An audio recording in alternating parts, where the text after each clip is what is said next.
Well, hello to you, Dr. Quayle, and I hope that you had a very happy holidays. Thank you for all the extra time for this project. So let's get right into it. So my entire presentation is going to be was looking at the way that the Western media was portraying China's new Silk Road project. So it's going to be a framing analysis. So the One Belt, One Road initiative, it's going on as we speak. China is vying to be a global superpower. And they're planning to do this by building what a lot of people are calling the New Silk Road Initiative, which is trying to revitalize trading routes that sort of were harkened back to the days of Marco Polo by building a bunch of roads, railways, major infrastructure projects, both maritime sea routes as well as across Central Asia through the Middle East and into Europe. And the reason they're doing this is to help their slowing economy to grow even larger. So, but that's not the focus is not actually on what China is actually doing. There's been a lot of different research studies done about that. But what my study is actually about is focusing on how different Western media outlets are looking at the One Belt, One Road, and also in a larger context, China's geopolitical and economic rise. So I focused on three different newspapers, including the Wall Street Journal in the United States of America, the Financial Times of London in the UK, and the Globe and Mail here in Canada. And what I was looking at was the actual project, the One Belt, One Road initiative, or the New Silk Road, which I'll probably call it most often in this presentation, was announced in 2013 when Xi Jinping went to Kazakhstan, and it was announced there. This humongous billions of dollars being spent type of project. So I wanted to look at articles between 2013 and 2018 and see how the media has been covering it over the 5-year span that this project has officially existed. So what I wanted to know is, the large question is, are the frames proposed in past framing studies present in North American media outlets' newspaper coverage of China's rise present when looking at this project specifically as well? So let's find out if those different newspapers are viewing China in the same way that they were viewing them in a bunch of different studies. So what were these actual studies that we're looking at? And we'll talk about that in a minute. But first of all, I want to talk about how I actually conducted the study. So I used 3 different databases to compile articles. One was the ProQuest Canadian Business Premium Collection, which I could access through the McMaster Library. Another one was also the Canadian Periodicals Index Quarterly, to look specifically at Globe and Mail articles post 2015, as well as Factiva as well, which is goes back about a year and looks at articles specifically related to economic issues. And I put in the search parameters to all these different databases of the One Belt, One Road and the New Silk Road. And I got thousands of different results, between 1,000 and 5,000 per periodical. And that was way too many, and I needed to go through to make sure that all of these different articles were actually relevant to what I was studying, and I did a brief content analysis to confirm the relevance of each article. Once I did that, the total number of articles that I got were, for the Financial Times, about 316 articles. For the Wall Street Journal, I got about 163 articles, and for the Globe and Mail, I got about 36 different articles. Now, that is way too many. So what I decided to do was to get a subset of the Financial Times and Wall Street Journal articles, 1 out of every 4 articles. So I used a website online to create a random sequence generator so that I could select only the first, like a quarter of all the different articles to create a subset. And what I ended up with was the total number of articles I was going to look at was 156 articles, roughly 40 to 50 from each one of these different newspapers. So that's how I actually conducted the study itself. The different media frames, I went a bit more ambitious than probably a lot of people did. That's probably one of the shortcomings of my project. I went with 4 different studies that have been done of media outlets' attitudes towards China. First one was one done in 2011 by Wilnot and Lowe. And what they did was they looked at whether China was looked at through a globalization lens, a containment lens, they need to be contained, or an engagement lens, that we should be engaging with China to help them to move forward. The next one was Golan and Likido, and they in 2015, and they looked at, is China viewed as a threat? Is China viewed as an economic partner, or is China filled with internal strife and problems? They originally had two types of threat, economic and geopolitical. I decided to combine them together in interest of time.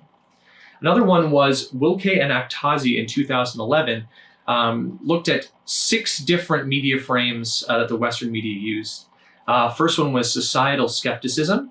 Another one was skepticism towards politicians, communist parties, Xi Jinping, China's political elite. And another one was China as strange or incomprehensible, a completely different culture. And those were considered the negative side. On the positive side was political cooperation, economic cooperation, and positive economic normality. That was the more positive. So 3 that were negative, 3 that were positive. And the last one that I looked at was Metzgar and Su in 2007. They did a study of the different Confucius Institutes, which are like China's language and cultural outreach that are existent in different university settings in North America and in Europe. And it really just looked at whether the media had a positive tone, the articles had a positive tone, a neutral tone, or a negative tone. So those were kind of the media frames that I was looking at, and quite a lot of them. So what I did was I created these different frames and started coding the articles that were selected through the random sequence generator and looking to find different phrases or statements that lined up with these different things. So let's go through each one for Wilnut and Low. I'm just going to give you the highlights because this was a very, very large study. For Wilnut and Low, we found that the Wall Street Journal was the one between containment, engagement, or globalization. The Wall Street Journal, the American paper, most advocated containing China. At 45% of all statements that were found seemed to line up with the containment one. Now, the Globe and Mail, on the other hand, advocated containment the least at 30%. So that's a 15% difference, so quite significant. The Globe and Mail also had a 10% more of its statements, 57%, compared to around in the 40s for the other 2 papers, really promoted engagement, how Canada's businesses and political elites are engaging with China. The Financial Times was more even in its coverage. It had an even containment and engagement focus. So it was a bit more in the middle in its coverage. What was interesting is actually, wasn't really played out in the purely quantitative side of the study, more qualitatively. China, in a lot of these articles, was seen across the papers, was seen as the champion of free trade and globalization, not the USA, which is usually viewed as being the person who's championing free trade globalization. Very, very critical of Donald Trump and his isolationist policies, and seeing China as the one who's championing free trade and globalization. So I found that pretty interesting. The next study that I looked at was Golan and Lakido. And again, they were looking at China as a economic partner, as being filled with internal strife, or as being a geopolitical and economic threat. And so what I found here was that the Globe and Mail, very similar to the first one, had a 10% more statements that seemed to be viewing China as an economic partner, specifically dealing with Canadian businesses, very, very focused on Canadian businesses. The Financial Times, though, was seeing China the most as a threat at 37%, which doesn't really seem like that much, but it definitely was advocating China as a threat at 37%. Across all the 3 papers, China was viewed as being filled with internal strife in about 14 to 17% of all of the different statements that were found in these different articles.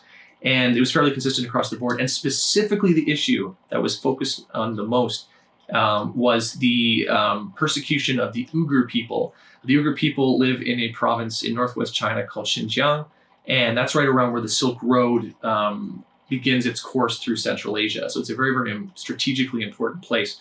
And there's been a lot of worries on behalf of Xi Jinping and the communist government that Muslim extremism could rise in the nation because the Uyghur people are a Muslim minority. And so they've been clamping down like crazy on the Uyghur people. So all of these articles specifically that dealt with this issue were full-page spreads talking about this specific issue. But however, that's really interesting that they would focus on it in like a full-page spread, but in a lot of the other articles, they wouldn't even mention the reasons behind why China was doing. So it wasn't really focused on in the broader scope of the One Belt, One Road initiative and China's geopolitical rise. So I found that really interesting. Wilke and Akhtazi, just in the interest of time, I'm just going to keep on moving. There was kind of broken up into 3 positive frames: skeptical, strange, incomprehensible, And on the other side, we're more positive economic normality, political cooperation, economic cooperation. The Financial Times was seen as being the most positive across the board, according to these different frames, at 62% of all of the statements. Now, the Wall Street Journal, on the other hand, was the most negative at about 56% of all things being negative. The Globe and Mail was right in the middle, 55, 45%, trending more positive, but there's still a significant amount of negative sort of frames being used here. However, very interestingly, the whole idea of China being strange or incomprehensible was not focused on at all in these different articles. So that's interesting. However, Xi Jinping and the Communist Party are viewed with significant suspicion by all of the different papers here.